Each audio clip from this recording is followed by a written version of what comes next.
नेता खुद भी भ्रष्ट हैं, अधिकारियों के साथ मिल करके भ्रष्टाचार हुआ है। छत्तीसगढ़ में पुलिस भर्ती, फॉरेस्ट गार्ड जॉब हो या शिक्षक भर्ती परीक्षा, इन एग्जाम में गड़बड़ी होना आम हो गया है। अभ्यर्थी सालों से घर से दूर रहकर मेहनत कर रहे हैं, लेकिन इन गड़बड़ियों के चलते उनकी हिम्मत अब जवाब देने लगी है। मेरा उम्र ही खत्म हो चुके रहेगा, मैं लड़ाई अपने लिए हक के लिए ना लड़ूं तो और क्या करूंगा मैं। छत्तीसगढ़ में अब बीजेपी की सरकार है। भर्ती परीक्षाओं में गड़बड़ी यहाँ चुनावी मुद्दा रही। चुनाव से पहले बीजेपी ने इसके खिलाफ प्रोटेस्ट किए थे। ये गड़बड़ियाँ कैसे हुई, ये जानने दैनिक भास्कर अभ्यर्थियों के बीच पहुँचा। जानेंगे कि आखिर करप्शन हो क्यों रहा है। यहाँ हमारी मुलाकात कवर्धा के रहने वाले अखिलेश वर्मा से हुई, जिन्होंने CGPSC 2022 की प्रीलिम्स परीक्षा पास की थी, लेकिन मेंस में फेल हो गए। बाद में खुलासा हुआ कि एग्जाम में गड़बड़ी हुई। तो मेरे पास ऐसी 3 कॉपीज हैं इंक्लूडिंग मी कि मैंने उसका शीर्षक लिखा राष्ट्रभाषा हिंदी, मुझे 0 नंबर मिला। इन्होंने उसी गद्यांश का शीर्षक लिखा राष्ट्रभाषा हिंदी, इनको आधा नंबर मिला।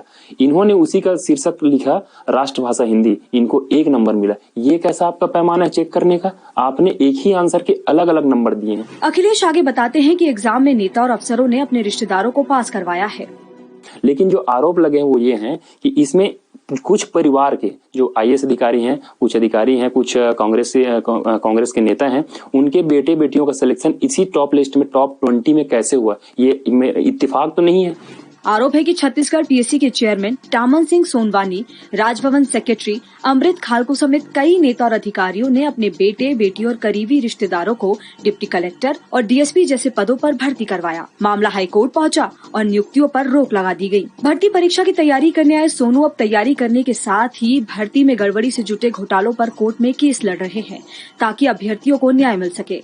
मैं मुख्य रूप से तो सब इंस्पेक्टर का तैयारी करता हूं, जिसका फॉर्म अगस्त 2018 से आया हुआ है और आज 2023 हो गया ना। लगभग 6 साल से हम लोग इस भर्ती के लिए तैयारी कर रहे हैं, लेकिन ये भर्ती अभी तक कंप्लीट नहीं हुआ है। सोनू बताते हैं कि केस लड़ रहे लोगों को रोकने के लिए प्रशासन हर हथकंडे अपना रहा है। कई तो केस आ गया है, आप इस भर्ती के लिए लायक नहीं हो, इस सूची बना दिया गया है। आप ऐसा कंप्लेन करोगे तो आपके ऊपर FIR हो जाएगा। इसलिए आपने कई न्यूज चैनल का देखा होगा, पीछे से अपना इंटरव्यू दे रहे हैं, वो इतने खौफ में जी रहे हैं। कार्रवाई या फिर डर, जिस पर कोई भी अभ्यर्थी खुलकर बोलने से बचता नजर आता है। नाम और चेहरा ना दिखाने की शर्त पर एक अभ्यर्थी ने भर्ती परीक्षा में पैसों के लेन देन के बारे में बताया। रिजल्ट मेंस और इंटरव्यू के बीच में जो लिस्ट आता है वो या तो एजेंट के पास होते हैं या पॉलिटिकल लोग जो इसमें इन्वॉल्व होते हैं उनके पास होता है। उनके द्वारा एक कॉल आता है कि आपका नाम मेंस में आ चुका है, इंटरव्यू में आपको जाना है। इस बीच में अगर आपको कौन सा पोस्ट लेना है उस हिसाब से आपको इंटरव्यू का मार्किंग किया जाएगा। और DSP चाहिए तो 75 लाख दे दीजिए, और जो भी पोस्ट है उसके लिए 40 लाख 25 लाख सबका रेट कार्ड बनाया हुआ है।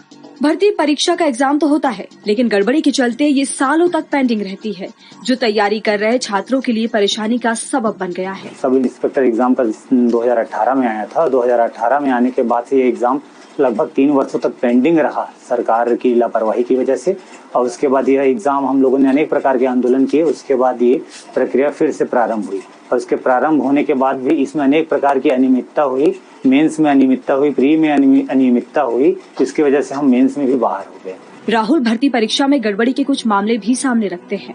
200 मीटर की जो रनिंग होती है उसमें यूसेन बोल्ट का रिकॉर्ड तोड़ा दिया गया है। लगभग यूसेन बोल्ट का 19 से 20 सेकंड के आसपास है, और इन्होंने 14 या 15 सेकंड के आसपास ऐसा उनका बना दिया गया था रिकॉर्ड। ज्यादातर मामलों में कोर्ट में सुनवाई चल रही है और स्टूडेंट्स को उम्मीद है